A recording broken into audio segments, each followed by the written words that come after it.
উপস্থিতি আমাদের উপশাখা থেকে শুরু করে সেন্ট্রাল পর্যন্ত আমাদের প্রতিটা কার্যালয়কে তারা বন্ধ করে দিয়েছিল। সম্মানিত উপস্থিতি, শুধু তাই না, আমাদের একজন উপশাখার দায়িত্বশীল থেকে শুরু করে কেন্দ্রীয় দায়িত্বশীল পর্যন্ত, বিশেষ করে আমাদের জামাত ইসলামের শীর্ষ 6 জন নেতৃবৃন্দকে তারা অবৈধ ট্রাইব্যুনালের রায় দিয়ে হত্যা করেছিল।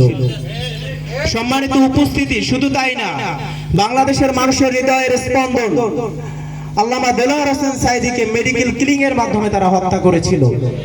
তারা মনে করেছিল এই হত্যা করে, জুলুম করে আমাদেরকে থামিয়ে দিতে পারবে, কিন্তু কোন আদর্শিক শক্তিকে জুলুম করে, নিপীড়ন করে, হত্যা করে থামিয়ে দেওয়া যায় না। কারণ আমরা বিশ্বাস করি আমাদের জীবন, আমাদের মরণ, আমাদের নামাজ, আমাদের কুরবানি সবকিছু বিশ্ব প্রতিপালক মহান আল্লাহ তাআলার জন্য। যে কথা আল্লাহ তাআলা কোরআনে বলেছে, কুল ইন্নাস সালাতি ওয়া নুসুকি ওয়া মাহইয়াহি ওয়া মামাতি লিল্লাহি রাব্বিল আলামিন।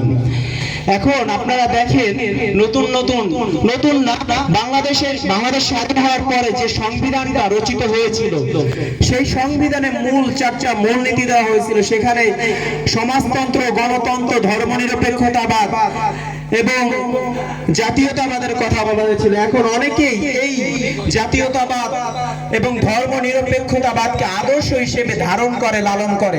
আচ্ছা, আপনারা বলুন, মুজিবের আদর্শে এমন কি আছে সেটা আদর্শ হিসেবে গ্রহণ করা যায়? জিয়াউর রহমানের জীবনে এমন কি আছে যেটাকে আদর্শ হিসেবে গ্রহণ করা যায়? সম্মানিত উপস্থিতি, নিঃসন্দেহে আমাদের জন্য রাসূল সাল্লাল্লাহু আলাইহি ওয়াসাল্লামের জীবনে রয়েছে উত্তম আদর্শ। যে কথা আল্লাহ তাআলা কোরআনে বলছে, লাকাদ কানা লাকুম ফি রাসূলিল্লাহি উসওয়াতুন হাসানাহ।